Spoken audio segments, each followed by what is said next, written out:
Hi everyone, welcome back to What's the Crime? I'm Grania. And I'm Gemma. And coming again from afar. Gemma is coming in again remotely. She is in Tipperary, so she is not with me in studio, but not to worry because we can hear you well enough, I think, again. Great. So this week I am going to tell you the story of Anita Cobby. So this story is based in Western Australia, and just as a little warning for listeners, it is quite a graphic story, so it might not be suitable for everybody. So to get straight to it, Blacktown is an outer western Sydney suburb in the state of New South Wales, Australia. So nowadays it's home to around 50,000 people, and in the 1980s that population consisted mainly of like working class families and unemployed young people. So it's located about 40 kilometres west of Sydney, and at the time the crime rate was escalating with drug use and theft, but major crimes were not really commonplace. Gary and Grace Lynch had no worries about their two daughters getting involved in anything untoward. So they had two daughters, Anita, who was 25, and Catherine, who was 20. They were both very responsible, very good-natured. Gary, their father, had a long career as a graphic artist in the Air Force, and Grace was a nursing sister. So Anita had decided to follow in her mother's footsteps and become a nurse. She was described as a people person. She loved her job. She was noticeably beautiful. And she had actually been crowned Miss Western Suburbs in 1979, which is like a beauty pageant. She did have opportunities as a model because of this, but, you know, nursing was her passion and she decided to stick to that. Her father, Gary, described her as, quote, the quintessence of dignity, unquote. So working at Sydney Hospital is where she met her husband, John Cobby. John was also a nurse and the pair married in 1982. So they travelled around Europe, but things actually began to break down for the couple and they decided to separate. So she decided to move back in with her parents. So they were quite still good friends and they were kind of in talks about reconciliation, but for the time being, they kind of decided that they would spend some time apart. On Sunday, February 2nd, 1986, she had just finished a day shift on a surgical ward at Sydney Hospital, and she was going for dinner with two of her colleagues and friends, Lynn Bradshaw and Elaine Braw in Redfern. So they got changed out of their uniform. They decided to go to a Lebanese restaurant. They stopped off at an off-licence, got some wine. They had a lovely night, chatting away and laughing. It wasn't like a super late night because they had just done a shift. They were tired and they ended the night at around 10 p.m. So they said goodbye to Elaine and then Anita got a lift with Lynn to the train station. So she got a train back to Blacktown where she lived, and normally when she arrived she would call her father from there to come and pick her up. Now, back in those days, there wasn't any mobile phones, so she used a payphone. But this night, she seen the payphone was out of order, and unfortunately, there was no taxis in the taxi rank, so she decides that she will walk. So it's about a 2-kilometre journey to her family home, so that would probably take her about half an hour. And she knows the area relatively well. She's not concerned or anything like that. Okay. At around midnight, Gary Lynch, her dad, is still up. So he's waiting for her. So obviously she normally calls him and he's sort of wondering maybe if she decided to stay with a friend, you know, but if so, why hadn't she called to let them know? The next morning, when her mother, Grace, checked her bedroom, Anita hadn't come home. So they I don't like the sound of it. I know. They kind of assume that she must have stayed with a friend and they're still waiting for her to call them. She was due to start a shift at Sydney Hospital that afternoon. She was a very reliable, hardly ever late, and she would always call ahead if she was or if anything came up. So when she didn't show up to her shift, they called home and they realized she wasn't home either. Alarm bells started to go off. So her parents were obviously worried at this stage because they knew that first of all, they were like, she would have called, and if she had stayed somewhere else, she would have went to work. So they go to report it to the police. What they don't know is at approximately 10 p.m. the night before, along Anita's route home, a 13-year-old girl and her brother are at home when they hear screams outside their house. They run outside and they can see a cream Aston Martin and two men dragging a screaming woman into the car. So the boy runs after the car, but they already have the woman in and they speed off. Their older brother, Paul McGaughey, arrives home a few minutes later and they run to tell him what happened. So they had already called the police at this point, the two younger ones. Oh my God, they're quick on the ball, and they? even to have the nerve to run after the car as if, you know, there's clearly more than one man, as a young boy. So they've already called the police. So the older brother gets back into his car and he just starts to drive around and see if he can find the car that his siblings described to him. So he drove around a few locations. He drove down a secluded spot, which is like a lover's lane. It was called Reen Road. So he steps outside. He has a spotlight, like a flashlight, which he shines around and he doesn't see anyone. And he sort of, there's just nothing there. He drives home back to his siblings. And the next morning is when the police receive the missing person report for Anita Cobby. That morning at around 11 a.m, a farmer, John Reen, notices his cows crowding around something inquisitively in his paddock. And he is horrified to discover a human body. So on arrival to the scene, detectives arrive and they could tell that this woman had been tortured. She was violently beaten, she was brutally raped, and she was almost decapitated. She had not a stitch of clothing on or anything at all with her that could identify her, apart from a wedding ring on her left hand. So the police that took Gary Lynch's missing persons report, he sort of hears that a female body has been discovered. He rushes to the scene with Anita's photograph to approach the detectives. And when they see the photograph, they have no doubt that this unidentified body is Anita Cobby. So... Oh my God. I know. Armed with the photograph, they decide to go to Anita's house, her parents' house in Blacktown.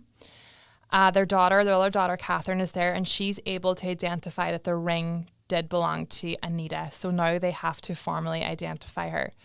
Oh my goodness. Her father, Gary, follows the police to the morgue to identify his daughter.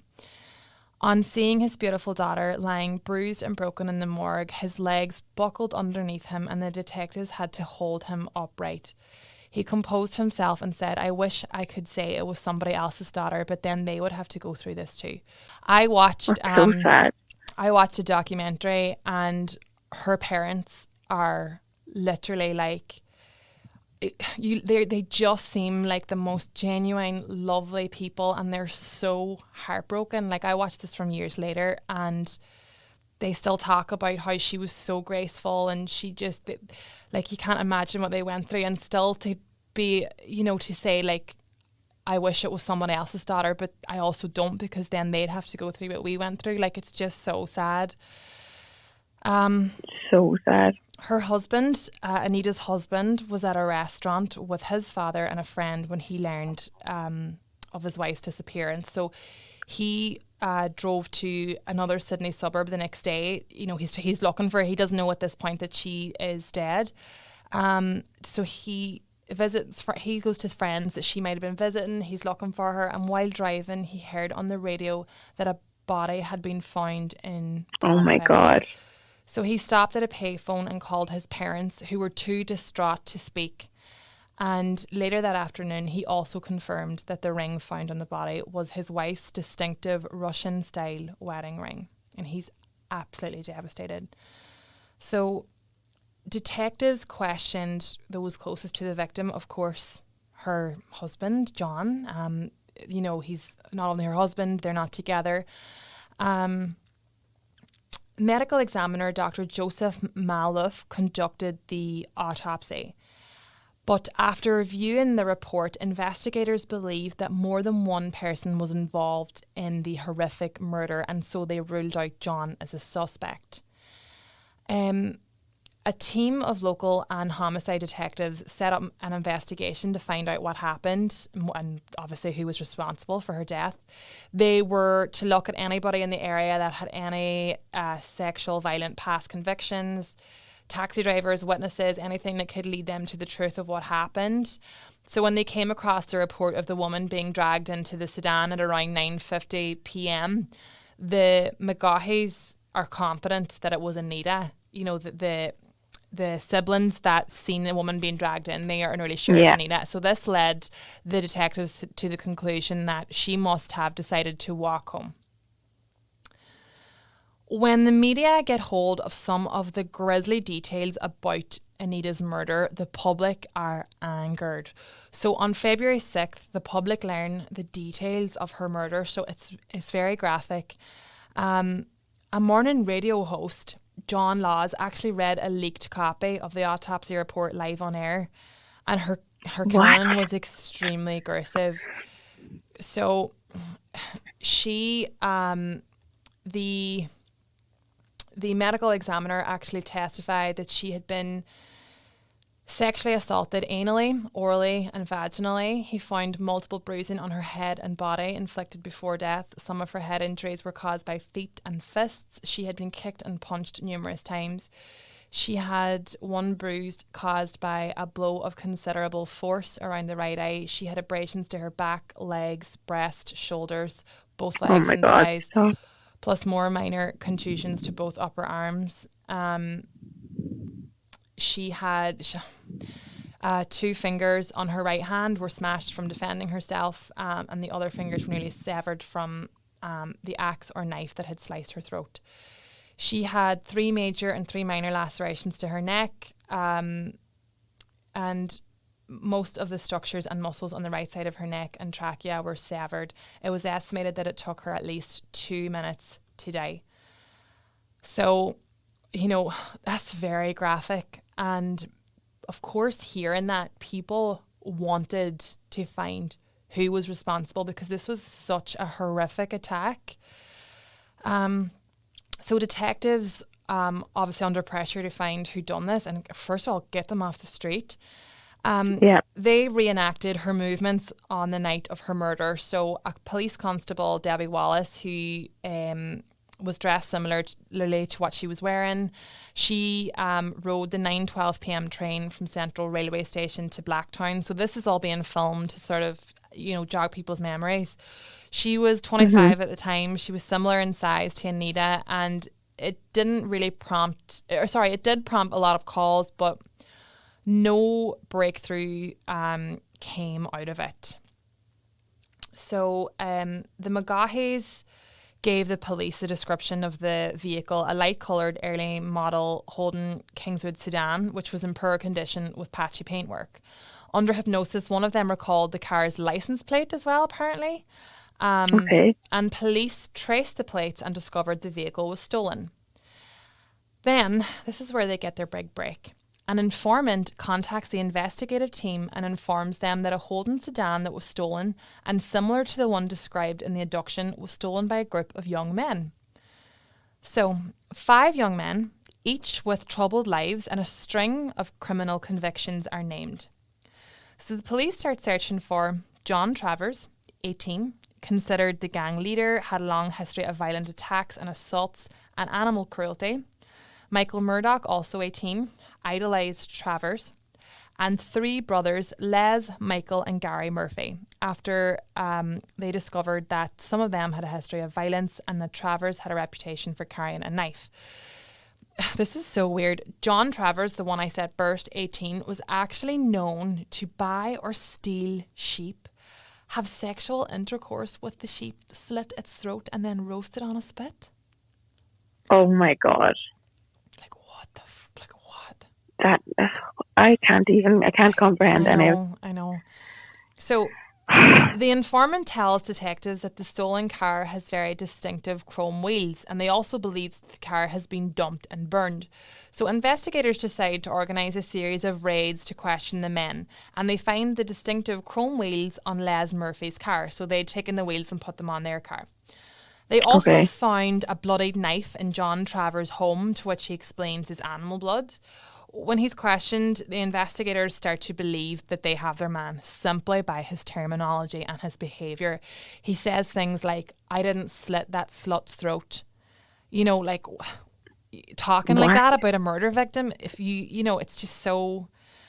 They were all arrested on car theft, and they claim they were all at home watching TV on the night of Anita's murder. Murdoch and Les Murphy were released on bail, but they are placed under 24-hour surveillance, and Travers was held in custody. So Murdoch and the brothers try and come up with a plan to help Travers, like they're arranging fake passports. The police are watching them all this happening. They're arranging fake passports, and the police are like, they're almost confirmed that they've done something really wrong, because they're not going to be organising all of this over a stolen car. Yeah. From the station, Travers asks one of the policemen to call up a female acquaintance of his to bring him some cigarettes. So the sergeant takes this woman's number, but he actually calls her and he asks, could he meet her in private first? So we never actually find out who this woman is, her relationship to Travers, how they know each other. All we know is that she comes to be known as Miss X. So she is obviously a protected witness. Okay. So all we kind of know is that she's quite scared of Travis.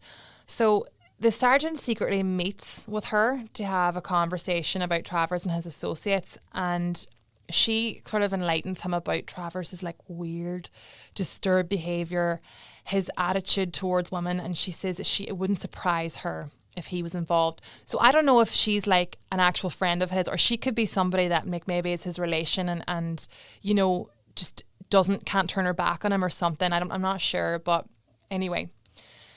She agrees to get cigarettes to Travers and try and see what information she can get out of him and report back to the sergeant.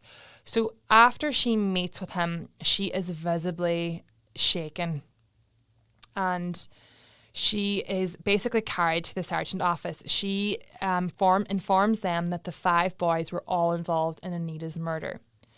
And she agrees to write out a statement on paper. So this essentially means that it's her word against all of theirs.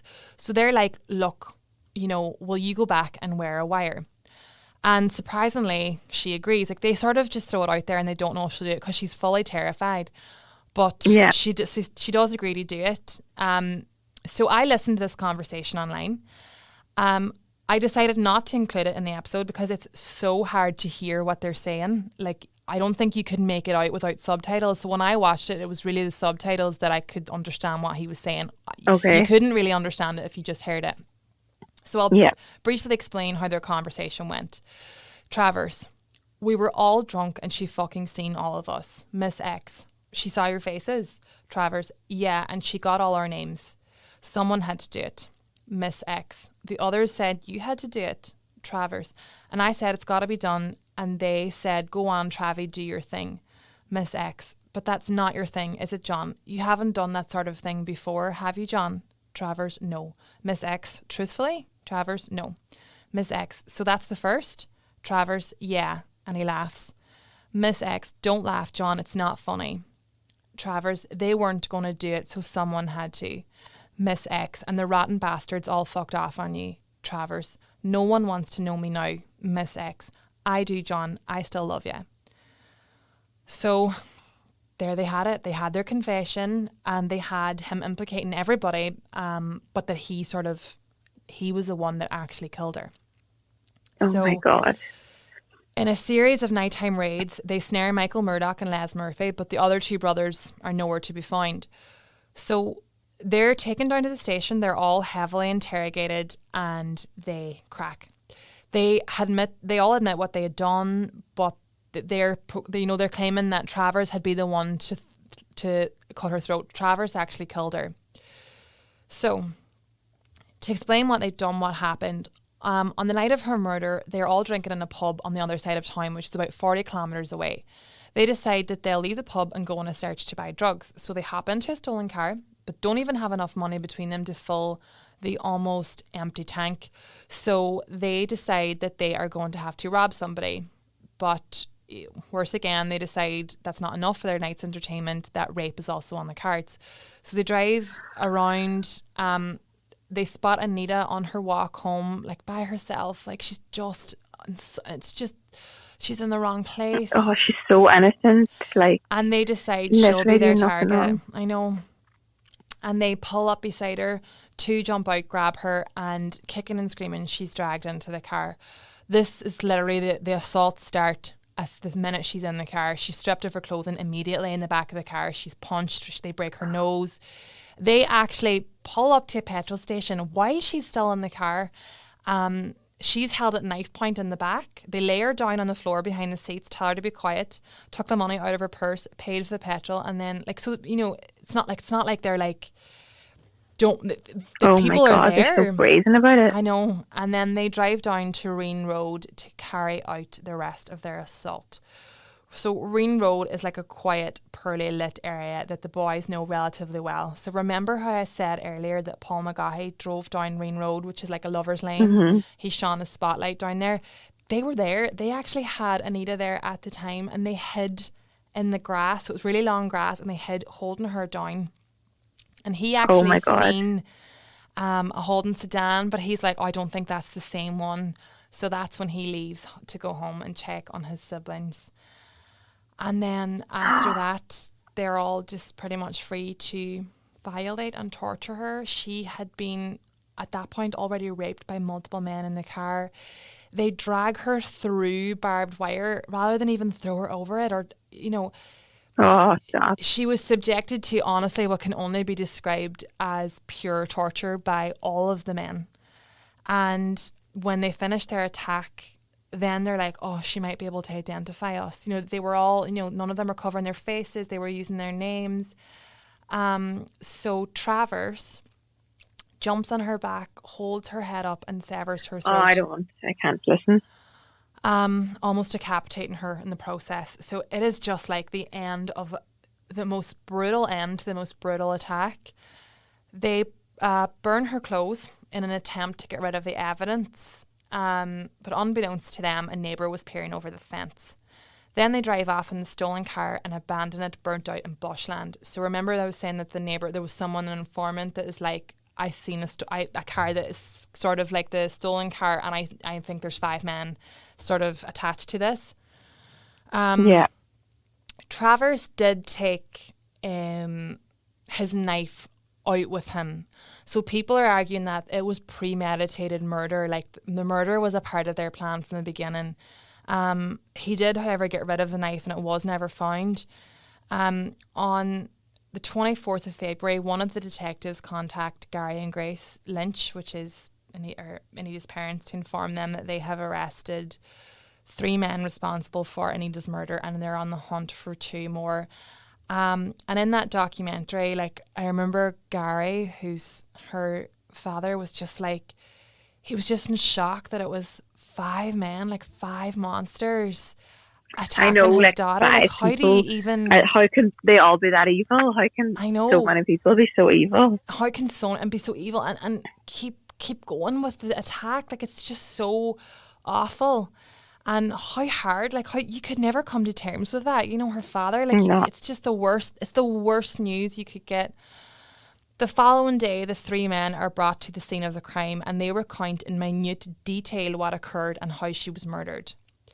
Word got out to the media via radio stations that 3 men were arrested for Anita's murder. So when they get back to the police station, there are crowds of people. Like, these people are out for blood. It is mob mentality.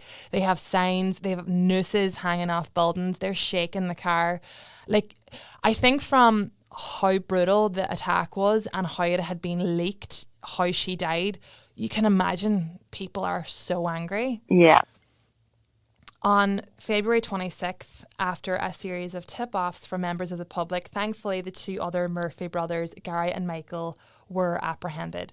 So now all 5 men are in custody and they're charged with the abduction and the murder of Anita Cobby. So it's not until 5 months later that the full committal hearing is carried out. The trial starts on March 24th, 1987, lasts 12 weeks. Several people testified, including the medical examiner, Anita's father. All 5 men plead not guilty, even though they'd all made admissions about what they'd done. Like, just seriously. So Maxine Greensmith, which was a neighbour of Travers, she's the one that noticed them in the backyard. So she told the court that she'd noticed a funny smelling fire burning in the man's backyard and saw the 5 accused standing around the fire, drinking beer and talking loudly. So that's when they later told the police that they'd burned her clothing and her bag and stuff that night. And another infuriating thing is how they sort of were acting in the courtroom. Like, there was no remorse. They were nearly like chatting and like, laughing. There was no sadness with them. And you can imagine how angering that must have been for everybody else there. Yeah. But when Miss X enters the courtroom to give evidence, Travers is absolutely furious. He actually leaps out of his seat and tries to lunge for her before he's contained by the guards. So he's clearly taken by surprise and so angry. On June 10th, 1987, the jury found all 5 men guilty, and they were ultimately sentenced to life in prison without the possibility of parole. Good. Yes, good. The judge concluded the circumstances of these prisoners and the circumstances of the murder of Anita Lorraine Cobby prompt me to recommend that the official files of each prisoner should be clearly marked never to be released. John Cobby, Anita's husband, he did not attend the trial. He was consumed with grief. He relocated to the US the day after his wife's funeral, but he couldn't really cope. He became heavily addicted to drugs, and then after a minor accident, he decided to sober up. He did move back to Australia in 1987, changed his last name to avoid publicity and maintain some privacy, remarried, and had 2 children. The Lynches, Anita's parents, they created the Anita Cobby Nursing Scholarship to aid nurses in continuing their professional training. And her lovely father, who was just so lovely, he died in 2008 at the age of 90, followed by his wife in 2013 at the age of 88, finally reunited with their daughter. Miss X, she received numerous death threats from the public and went into the witness protection program. So I don't know if that means like the public, like I assume that's like, associates of Travers, because the public are clearly going to be in her support, or I don't know, maybe it was something to do with the fact that she was his relative or something. I don't know. But no one knows who she is anyway. Obviously, I'm sure people close to the case know, but it's not known who she is. In 2019, one of the men jailed for life over her murder was seen in public for the first time in 3 decades. A thin-framed Gary Murphy, 61, emerged from a secure wing at Sydney's Prince of Wales Hospital in handcuffs and being pushed in a wheelchair by a corrective services officer. So there's like media there, they're asking, journalists are asking him if he's sorry, if he had anything to say to Miss Cobby's family, and he stays silent. He was being transferred back to Long Bay Jail after spending a few weeks at the hospital because he was recovering from injuries sustained when he was attacked by several men in a shower block.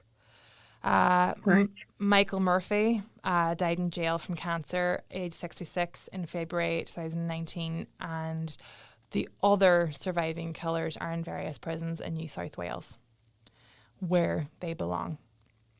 Yeah, where they belong to rot.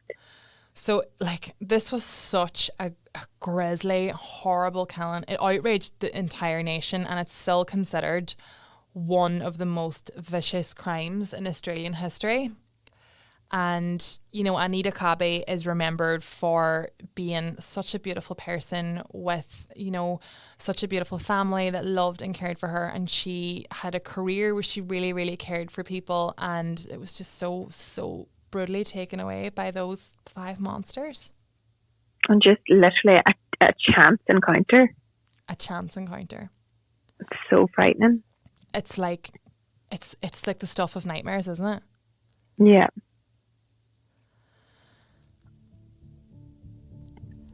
Okay, guys, we know that episode was quite a difficult listen at times, and we do appreciate all of our listeners. And this is actually the last episode on series 2 of What's the Crime. Thanks everybody for listening, and we're just so grateful for all of the support. It's actually overwhelming how many people listen and enjoy our episodes and enjoy our podcast. It really is. So yeah, we will let you know via our Instagram page when we will be back for season 3. But for now, we're just going to enjoy the new year. Happy New Year, and thanks so much. Thanks, guys. This podcast was recorded in Granite Podcast Studio. Interested in starting up your own podcast but don't know how? Granite Podcast Studio can help. Record your podcast in our state-of-the-art studio, which is based in the heart of Newry City. Our studio has cutting-edge and user-friendly technology and can seat up to 4 people. We also provide an editing service for our team, using your guidance and editing notes to provide you with a flawless finished product, leaving your listeners wanting more. For more information on how you can get started, visit www.granitepodcaststudio.com.